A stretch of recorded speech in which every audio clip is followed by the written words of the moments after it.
Welcome to this quick video about structural mechanics, a course lectured by Professor Tu in the NCKU Architecture Department.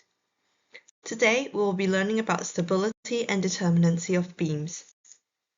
All material used in this video is provided by Professor Tu herself. Today, we'll first quickly overview the subject, then explain key concepts, top that up with a few example questions, and end with a summary. Here is an overview of what we will be learning to analyze today.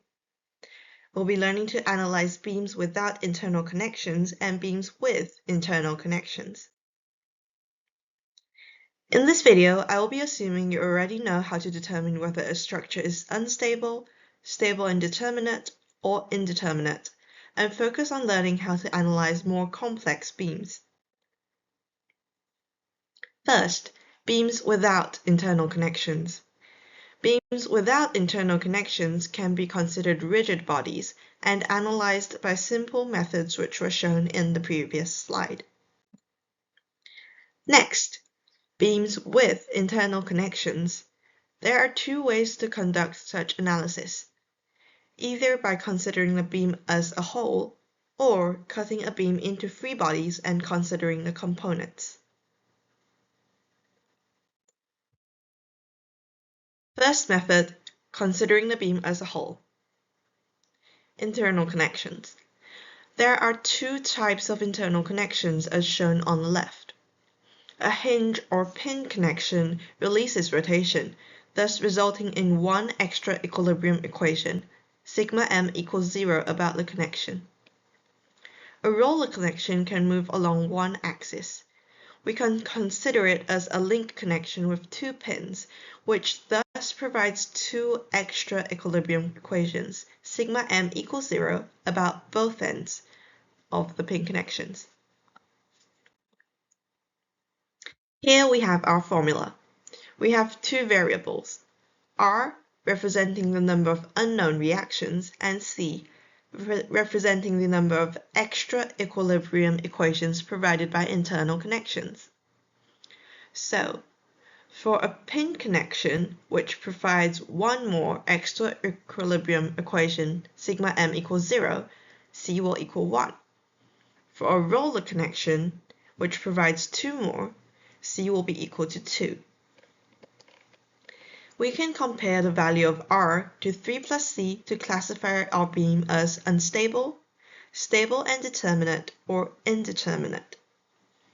Looking at the table at the right, we can see that when R is smaller than 3 plus C, a beam is unstable. When R is equal to 3 plus C, a beam is stable and determinate. When R is larger than 3 plus C, a beam is indeterminate. In the last case, when R is larger than 3 plus C, the degree of indeterminacy can be calculated by subtracting 3 plus C from R, as shown by the formula in the orange box. Let us practice with some examples. First, let's identify the reactions and internal connections. The reactions are the red arrows, and the internal connections are the yellow highlighted spots. The first beam has one pin support and one roller support, thus it has three reactions, R equals 3. It has no internal connections, thus C equals 0. From plugging in all the values into R and 3 plus C, we can see that R is equal to 3 plus C, and we can conclude that the beam is stable. The second beam also has the same support conditions, one pin support and one roller support, thus it has three reactions, R equals 3. It has one pin connection, thus C equals 1. R is lesser than 3 plus C. The beam is unstable. The third beam has one pin support and two roller supports. R equals 4. It has one pin connection, thus C equals 1. R is equal to 3 plus C. The beam is stable. Let's do two more. The first beam has 6 reaction forces, R equals 6. It has one link connection, which can be viewed as two pin connections, thus C equals 2. R is larger than 3 plus C. The structure is indeterminate. We can now calculate the indeterminacy using the formula in the orange box. R minus 3 plus C equals 1. The first beam is indeterminate to the first degree. The second beam has two fixed supports. Each fixed support provides a total of 3 reaction forces, thus the beam has an R of 6. The beam has a roller connection, which can be viewed as two pin connections, thus C equals 2. R here is larger than 3 plus C. Again, it is indeterminate. Plugging the values into the formula, we deduct that the second beam is indeterminate to the first degree. Next, considering the beam as components, taking free bodies. In the second method, we take free bodies and analyze each component individually. Free bodies are taken by cutting through the internal connections and dividing the beam into several components. Each component is then viewed by itself with connections regarded as unknown reactions. Each component provides three equilibrium equations to be solved.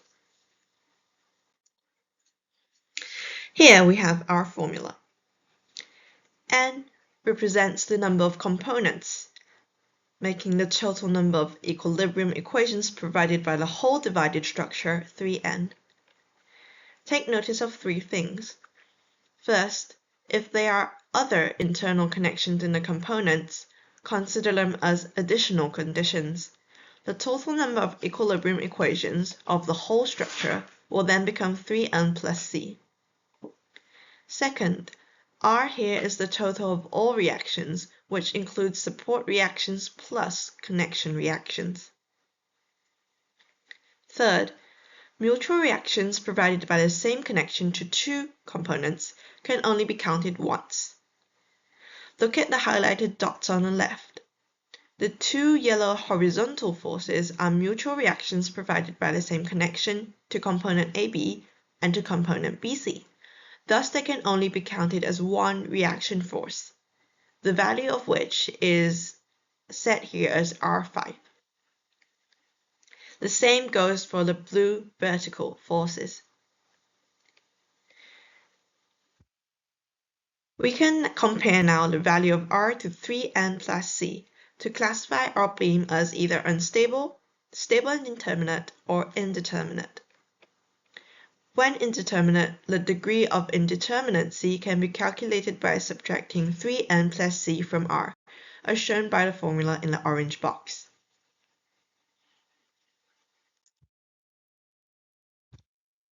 Here we have a basic example. We previously analyzed this beam with an internal pin connection by considering it as a whole, as shown on the upper right. We will now try our new method and try to analyze it as components. First, we cut at the connection, dividing the beam into two free bodies, AB and BC. For AB, there will be two connection reactions, one horizontal and one vertical. The same applies for component BC. In the previous slide, we explained that the two yellow forces and blue forces shown in the orange box are actually mutual reactions and thus only count as 2 reactions in total. Thus, we have 4 support reactions and 2 connection reactions, totaling an R of 6.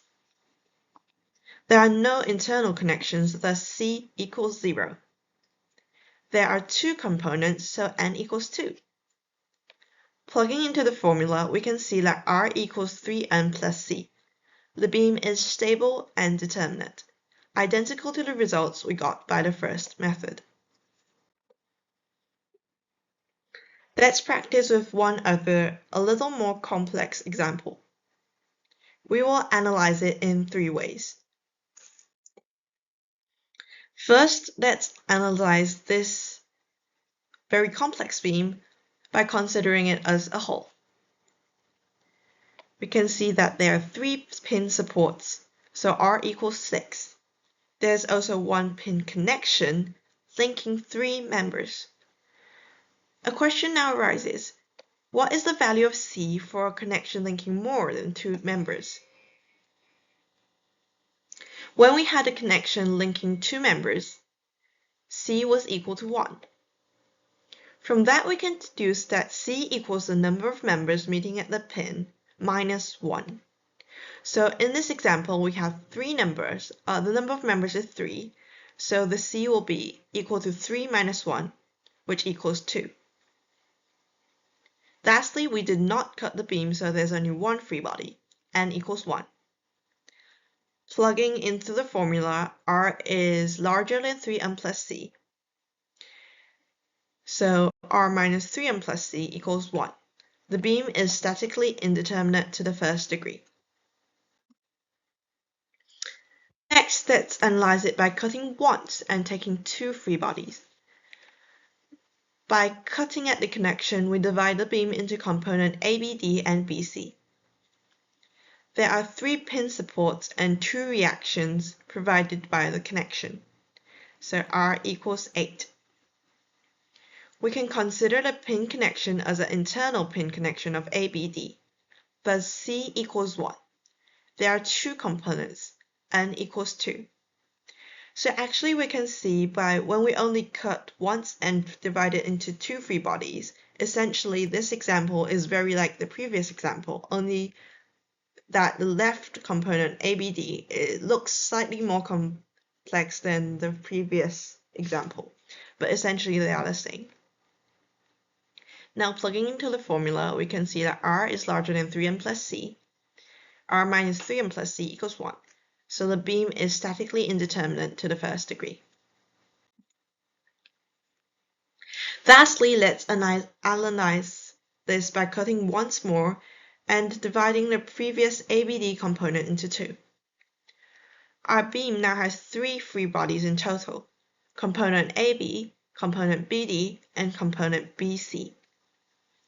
Let's look at the reactions.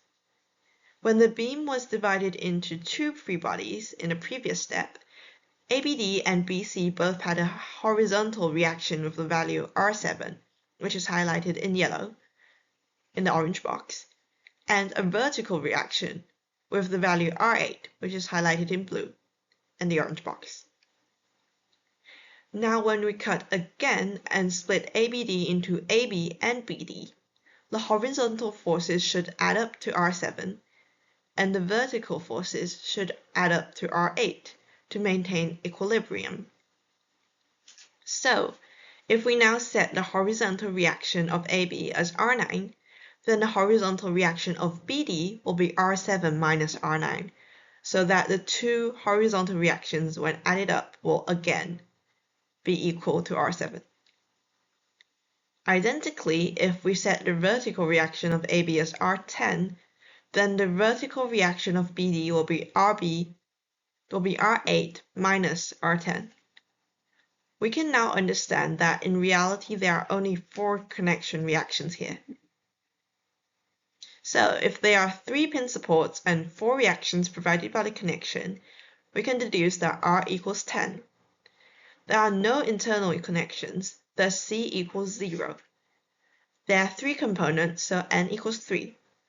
Again, plugging in values, R is larger than 3m plus C. R minus 3m plus C equals 1, so the beam is statically indeterminate to the first degree. We now have the same result by 3 different methods. You could choose for each new example which method would be easier for you, and then use the one that you want the best. Quick summary. Today we learned how to analyze beams with and without internal connections. We also learned 2 methods of analyzing beams, as a whole or as components. When viewing the beam as a whole, we learned about pin and roller connections. When viewing the beam as components, we learned how to take free bodies. I hope this helped you with your studies or design project, and please have a nice day.